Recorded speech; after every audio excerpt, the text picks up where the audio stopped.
ඉතින් ආයිබෝන් කියලා පිළිගන්න ෆ්ලවත්ත ෆාම් එක තුවාල හැමෝම මේ ඉන්න මගේ පොර කිකිලි. එතකොට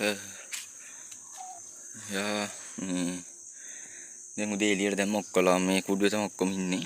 ඉතින් මේ ඔක්කොම ටික එළියට දැම්මට මෙහා වටියක් කාලා ආයෙ ඇවිල්ලා මේ කුඩුවේ උඩ නැගගෙන ඉන්නේ මේ බිත්තර දාන්න. ඒ කියන්නේ මෙහා බිත්තර දාන්න ලඟ වෙච්ච ගමන් කුඩුව උඩට ඇවිල්ලා ඉන්නවා. ඒකලා මේ බිත්තර දැම්මට පස්සේ බිත්තර දාන්න ලඟ වෙනකොට පල්ලයට බහිනවා.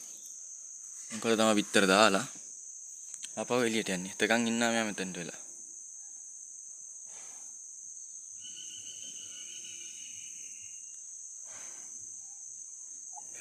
මාරක්කට උඩින් බිත්තර දානවා. ඉතින් අපි මේ බලමු මෙයාව දැන් බිමට බස්සමු. නැත්නම් උඩින් ආ බිත්තර දැම්මොත් දැන් බිත්තරේ මෙව වෙන්න පුළුවන්.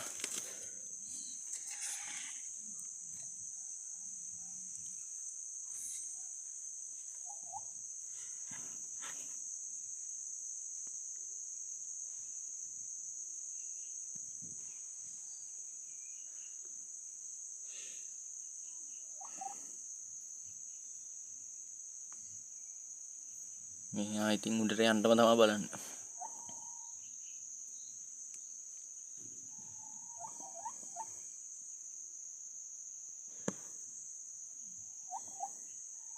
මම මෙයාගේ බිත්තරක් දාද්දි ඒකත් ඔයාලට පෙන්නන්නම් බිත්තර දාලා තියෙද්දි. ඉතින් මම ඔයාලට කිව්වා වගේ මෙයා ඉන්නවනේ මෙයා උඩ ඉඳන් තමයි බිත්තරේ දාන්නේ. මේ උඩ මේක උඩ නැගලා බිත්තරේ දැම්මා.